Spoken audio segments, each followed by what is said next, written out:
It was looking back on it, I suppose it was a prescient meeting, although at the time, of course, it was interesting enough. We knew that the Americans were fingering bin Laden as the man behind the attacks on American troops in the Gulf. We knew that bin Laden was being accused of running an international network of World Terror Inc. as running an international network of World Terror Inc. as running an international network of World Terror Inc. as running an international network of World Terror Inc. as running an international network of World Terror Inc. as running an international network of World Terror Inc. as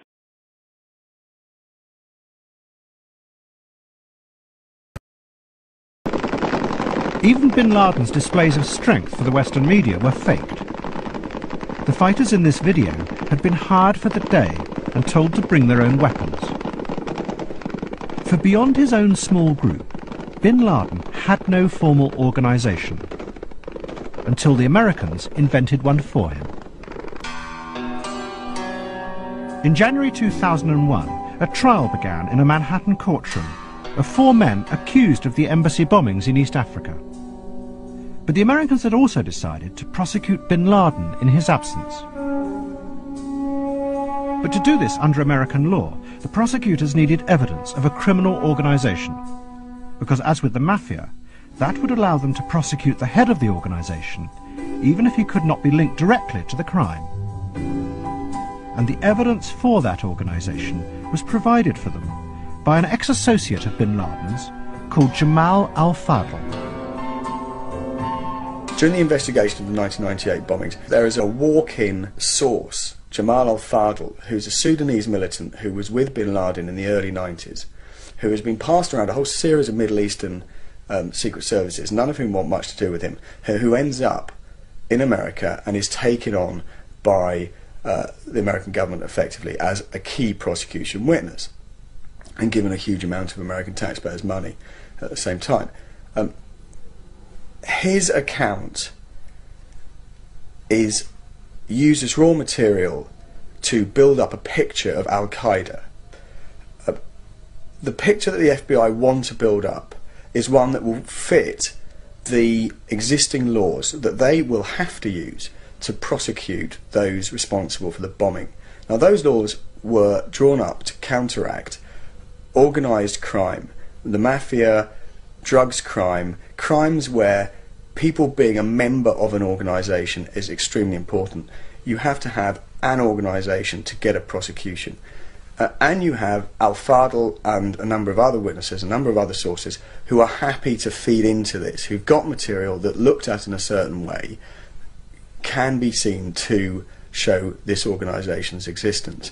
You put the two together and you get what is the first bin Laden myth, the first al-Qaeda myth, and because it's one of the first, it's extremely influential.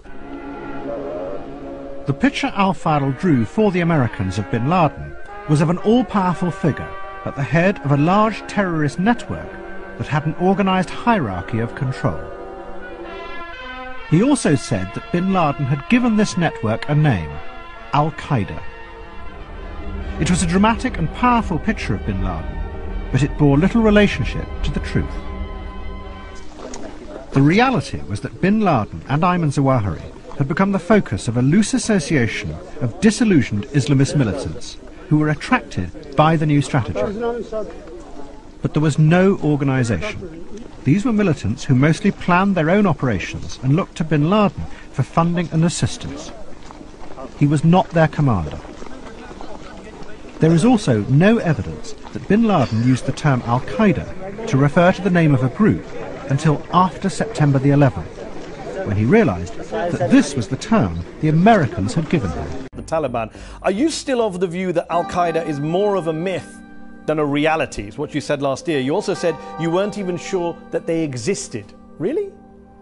Exactly, that's my view today as well. That Al-Qaeda is a myth? It is for me a myth. I have never had a report from any Afghan source on Al-Qaeda or what they were doing. We don't see them, we cannot visualize them. For us, they don't exist. I've never had a report from our intelligence, I've never had a report from our people, I've never come across them. Did they exist in September the 11th? On September the 11th, 2001, was Al Qaeda operating in Afghanistan? I have come across the Taliban, I've come across other groups, I've come across the people called, calling themselves different names, different outfits of extremists and terrorists. We have reports about them. I don't know if Al Qaeda existed, and I don't know if they exist. For me, it's a myth. I have to feel tangible about it before I can say they are there. Well, reports say they are there, but I have no information. Your allies in the US government, your allies in the US government, NATO forces on the ground in Afghanistan all said that they were there fighting Al Qaeda fighters. When you say it's a myth, you've not seen any evidence, did they call you a conspiracy theorist? Some might say you sound like a conspiracy theorist. Well, if saying that something does not exist does not mean a conspiracy. It's my judgment, it's my feeling. Maybe they are there, but I have not seen them, and I have not had a report about them. Any report that would indicate that Al Qaeda is operating in Afghanistan. And I've also been in conversation with various American officials.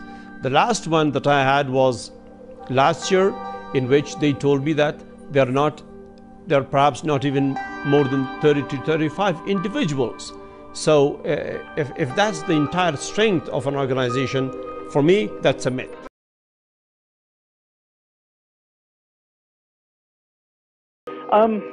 It was looking back on it, I suppose it was a prescient meeting, although at the time, of course, it was interesting enough. We knew that the Americans were fingering bin Laden as the man behind attacks on American troops in the Gulf.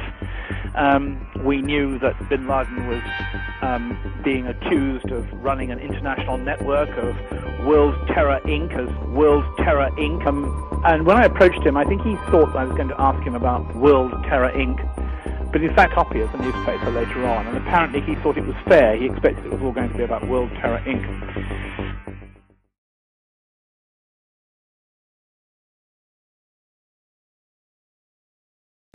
But it won't be Osama bin Laden. It will be those behind the New World Order. We have before us the opportunity to forge for ourselves and for future generations a new world order, a world where the rule of law, not the law of the jungle, governs the conduct of nations. When we are successful, and we will be, we have a real chance at this new world order, an order in which a credible United Nations can use its peacekeeping role to fulfill the promise and vision of the UN's founders.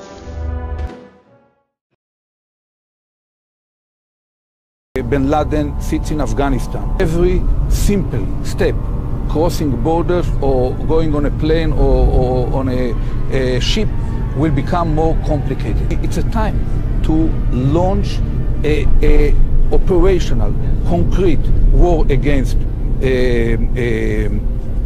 terror, even if it takes certain pains from the routine activities of our normal society. This is the time to deploy a globally concerted effort led by the United States, the UK, Europe, and Russia against all sources of terror. Consistently along 6 or 10 years, Iran, Iraq, Libya, North Korea, this is the only way. Without this clarity of purpose, there will be no world order, no world order possible.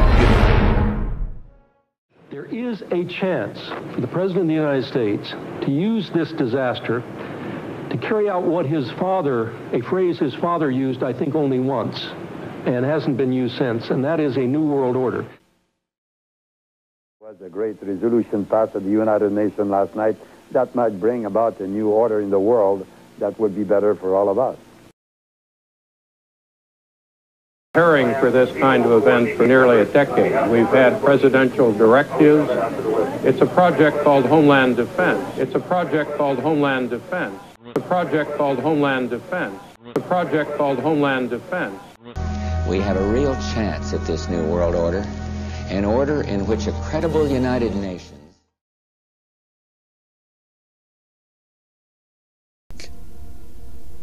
This wasn't the first time the U.S. government predicted a plane would fly into the Pentagon, however. On October 24, 2000, Pentagon Project Maskell begins, which simulates the crashing of a Boeing 757 into the building. ABC News reported this information after the attacks on 9/11. USA Today reports that in the 2 years before the attacks on September the 11th, NORAD conducted exercises using hijacked airliners as weapons. And one target was the World Trade Center. Here's ABC's Brian Ross. President Bush has said again and again that no one could have imagined what Osama bin Laden ordered for September 11th. We knew he hated us. But there was nobody in our government, at least, and I don't think the prior government, that could envision flying airplanes into buildings on such a massive scale. But that turns out not to be true. U.S. military planners did envision and practice those very scenarios. As reported by USA Today, the North American Aerospace Defense Command, NORAD, conducted exercises with fighter jets, simulating hijacked planes flown into the World Trade Center in the 2 years before the attacks. There are a lot of good people throughout the bureaucracy that were worried, were thinking about it, were trying to think outside the box. Pentagon planners also envisioned the attack on the Pentagon 5 months before it happened. According to this April 2001 Pentagon email, Air Force officials wanted a war game, having a terrorist group hijack a commercial airline and fly it into the Pentagon. Also, in June 2001, NORAD begins Operation Amalgam Virgo, which trains against an unconventional threat. Osama bin Laden was pictured on the cover of the proposal for the exercise.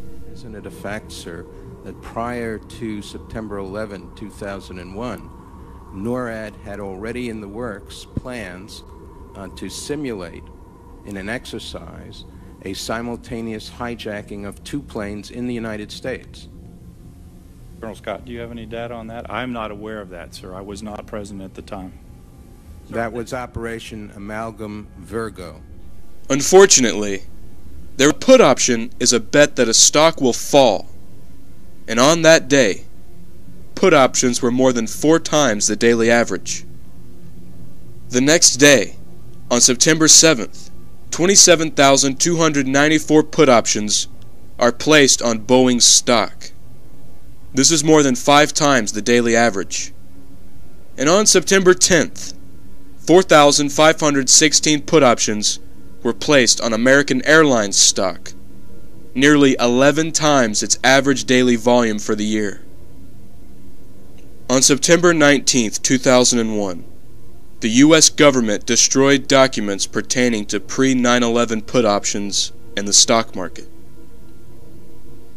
Also on September 10th, security for the World Trade Center was reduced. As reported by Newsday, Daria Cord, 37, a guard at Tower 1, said the security detail had been working 12-hour shifts for the past 2 weeks because of numerous phone threats. But on Thursday, bomb-sniffing dogs were abruptly removed. The scariest of all the warnings is the report released by the neoconservative think tank, the Project for a New American Century, also known as PNAC, in September 2000. In the report, Rebuilding America's Defenses, the neocons push for a large increase in military spending, the overthrow of the regimes in Iraq, Iran, and Syria, and other radical foreign policy ideas. They also say, quote, "The process of transformation, even if it brings revolutionary change, is likely to be a long one, absent some catastrophic and catalyzing event, like a new Pearl Harbor." Members of PNAC include Dick Cheney, Donald Rumsfeld, Paul Wolfowitz, and Jeb Bush. document was effectively a charter of the Project for a New American Century, a neoconservative think tank in Washington.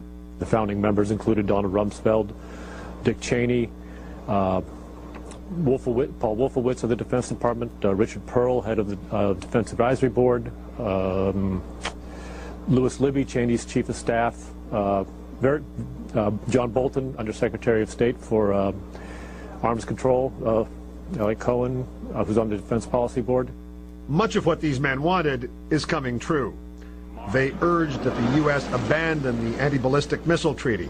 It has. They wanted establishment of more permanent U.S. military bases abroad. That is happening in the Philippines and in Georgia and will likely happen in Iraq. They urged regime change as a goal of foreign wars, not just in Iraq. They wanted the U.S. as a global constabulary, their word, unburdened by the UN or world opinion, preventing any challenge to U.S. dominance. But, they wrote, a year before September 11th, such aspirations are unlikely to be realized without a catastrophic and catalyzing event, like a new Pearl Harbor. It says the process of transformation is likely to be a long one, absent some catastrophic and catalyzing event like a new Pearl Harbor. Was 9/11 your Pearl Harbor? Yeah, John, I have just been told from a U.S. law enforcement official that they are saying it is evident that this is a terrorist-related attack, and among the key targets, key people that they're looking at is Osama bin Laden. It was just... Bill, I know that Osama bin Laden likes airplanes, and again, we are not attributing this act to his organization, but he was implicated in a plot to blow up something like 13 airliners in 13 days, or 8 in 8 days, that back in the Philippines, back in the 1980s, I believe. The second tower is coming down. They tell you the second tower is coming down? Yes, it's about to come out. The second tower is coming down. They tell you the second tower is coming down? Yes, it's about to come out. On board. Yeah, get out of the area, the second tower is coming down. They tell you the second tower is coming down? Yes, it's about to come out. United. Let's go home, go home, everybody go home. Take the day off, we're blowing up the building. It's terrorist attacks, it's terrorist attacks, go home. They're blowing up the building. Get out of the street, go home. Attain not 2 million feet, but 1.7 million. And that's one of the sacrifices we have to make. I said, let's make it, and let's get on with it. And so, next thing you know, we got the designs of the building. And the first design meeting was in April of 2000. And construction began shortly thereafter in 2002. Some general thing that we already knew, that bin Laden had some plans to attack the United States, and we didn't consider it all that significant.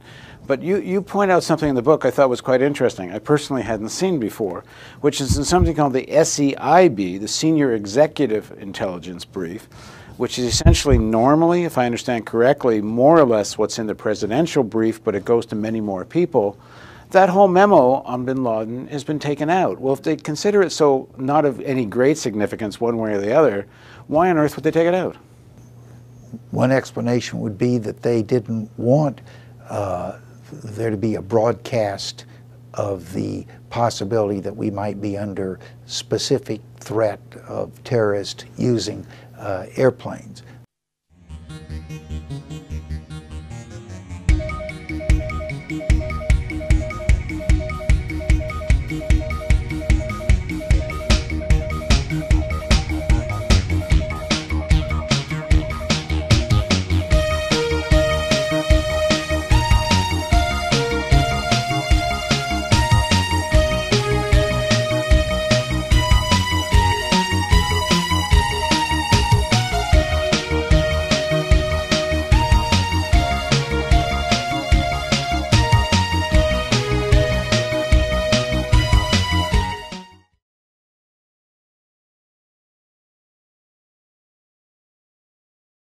Before 9/11 took place?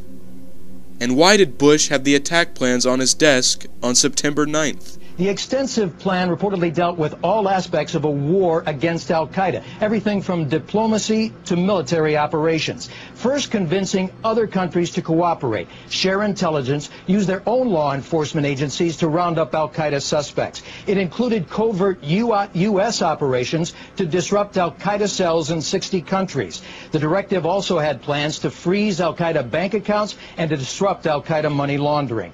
It also included efforts to go to the Taliban in Afghanistan to convince them to turn over Osama bin Laden. And then ultimately, of course, if all else failed, military operations. It's pretty much the same plan that the White House, CIA, and Pentagon quickly put into action immediately after the attacks on 9/11. Now, ironically, although the presidential directive was on the president's desk 2 days before, he never had a chance to sign it before the terrorist attacks. Tom? It was reported on several occasions that several of the 9/11 hijackers were trained at schools run by the U.S. military, specifically the Pensacola Naval Air Station in Florida. As hard as this is to believe that 2 of the alleged terrorists involved in what happened on Tuesday may have attended schools run by the U.S. military, the officials said 2 of the names released on Friday by the Justice Department matching the names of people who had attended schools or courses sponsored by the U.S. military under a foreign military exchange program. It was also reported that at least 2 of the 19 hijackers involved with the attack were under FBI surveillance before 9/11. Why weren't they stopped? 2 of the hijackers of the plane that crashed into the Pentagon had been under surveillance by U.S. law enforcement and intelligence circles. The reason? A link to the bombing of the USS Cole in Yemen last year. Here's Eileen O'Connor. Sources say the FBI was informed that Khalid al-Mihar and Salim al-Hamzi were associated with Osama bin Laden and the bombing of the USS Cole. One source confirms they had concrete evidence al-Mihar had met with a man who was later involved in the attack on the Cole. As reported by Fox News, months before 9/11, Anwar al-Awlaki, a higher-up in al-Qaeda, dined with Pentagon officials for an unknown reason. All right, meanwhile, the Central Intelligence Agency wants him dead or alive, but apparently the American-born terrorist with ties to the 9/11 hijackers has been a guest of honor at the Pentagon. Julie Kurtz joins us from Washington. You've got to be kidding me. Yeah, here's what we know. Fox News has learned that Anwar al-Awlaki, the American Muslim cleric, remember him with a worldwide following, dined with military brass at the Pentagon within months of the 9/11 attacks. New documents obtained by Fox include an FBI interview conducted after the Fort Hood shootings. It states that Awlaki was taken to the Pentagon as part of the military's outreach to, quote, moderate Muslims, according to FBI documents. Now, the American cleric was interviewed at least 4 times by the FBI in the first week after the attacks because of his ties to the hijackers, but it appears none of this information was relayed to the Pentagon, where Awlaki had lunch at the Secretary of the Army's Office of Government Counsel. It has also been reported by several news agencies that Osama bin Laden received treatment for kidney issues at a U.S. hospital in Dubai months before 9/11. In July 2001, a local CIA chief visits bin Laden in the hospital. Boston.com, as well as Yahoo News, reported in early 2002 that the CIA had planned an exercise on the morning of September 11th that would simulate a plane crash into a large building. How is this significant? First of all, it is one of many strange coincidences surrounding 9/11. But also, if those committing or aiding the attacks of 9/11 were caught in the act, couldn't they have claimed they were just a part of a drill? Also, if there is nothing to cover up, why were tapes between air traffic controllers and the 9/11 hijackers destroyed or seriously altered by an FAA manager? Well, she'd already told somebody at American Airlines that it was Flight 12, and that's the other American Airlines person saying that. But that means she said it misidentified the flight twice as Flight 12. It was supposed to be Flight 11. Flight 12, of course, was the reverse flight of Flight 11. Flight 11 was Boston to Los Angeles. Flight 12 was Los Angeles to Boston. Now, the official explanation for this is all that she was nervous about the hijacking, so she mixed up the flight number and wasn't that understandable. But the problem comes with the other flight attendant, Madeleine Amy Sweeney, also misidentified it as Flight 12. And let's quote the FBI's records. They're talking about Sweeney's call to Evelyn Nunez in American Airlines Services. Quote, Flight 12 at gate 32 had 2 flight attendants stabbed, unquote. And that call was cut off quickly. She called back again and got Michael Woodward in American Airlines Flight Services, and he wrote down Flight 12 and crossed it out and put Flight 11. So both flight attendants made the same mistake. How could they both make that error and call it Flight 12? Well, it certainly looks like this is a scripted drill. The script has misidentified the flight as 12 instead of 11. Eventually, the flight attendants got it out with the director of the drill, and but there's no way that both flight attendants could have made the same mistake. Throat cut. Yeah. 2 flight attendants have been stabbed, and there's not even a quiver in Ong's voice.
She's very calm, and this has been attributed to her professionalism, and I want to say that I believe she was professional, but I think that the reason for the calmness in the flight attendants' calls is because they really thought they were just in a drill. It was a drill. It's not a slur. It's not, we're not slighting their professionalism, but they're so calm in the middle of this bloodshedding because they think that it's really just a drill and they're just reading from a script. And there's other anomalies, too, in this call. She said that the hijacker stood upstairs, and you'll find this in the FBI documents, which I linked to from the web article. Now, here's the problem with that, Richie, is that Boeing 747s have stairs, but Boeing 767s, which this flight was, do not have any stairs. The 747s do have stairs leading to the cockpit. The idea what she was conveying was that there was a hijacker standing on the stairs guarding the way to the cockpit. Well, that couldn't be. And so once again, we're confronted with, apparently you've got a script writer for this drill who've been used to traveling on 747s. And through his lawyer, has told the FBI that al-Omari is actually safe in Saudi Arabia and should be presenting himself to U.S. officials in that country. We were told he would be presenting himself yesterday. And they are claiming, those associates of al-Omari who are in custody, one associate of al-Omari is claiming that all of this associating to them is a case of mistaken identity. So we must tell viewers that while there are names on this list, it could be that they are perhaps stolen identity. Leon? All right, Eileen O'Connor, thank you very much.